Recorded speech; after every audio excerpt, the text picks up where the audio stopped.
Trans-Siberian Railroad connected European Russia with the Pacific.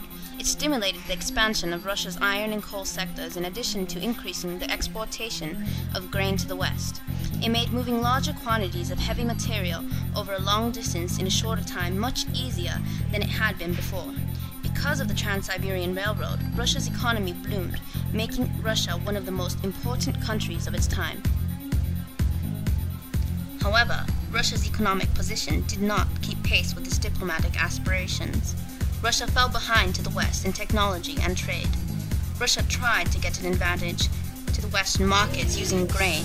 Russian nobles traded grain for Western machinery and luxury goods. This helped sprout a few isolated factories, but it was nothing in comparison to the Western factories. For 2 more decades, Russia returned to a policy of reform based on Western standards, abolishing serfdom in East Central regions. Because of Russia's reforms, women were treated better. Some women were able to get independent wages, mobility, and a better standard of living, at the cost of sufferance of the home life and the double burden of factory work followed by domestic chores and childcare. Nobility strongly opposed industrialization because it provided opportunities for workers to leave behind the tyrannical rule for a better life, or so they thought. The factories created health problems for the workers.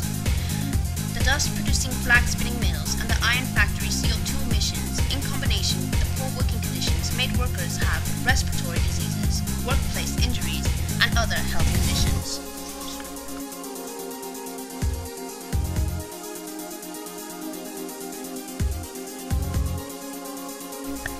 The industrialization of Russia had its positives and its negatives, but in the long run, was it really worth it? Worth the pain. Worth the loss. Worth the riches? Was it worth it?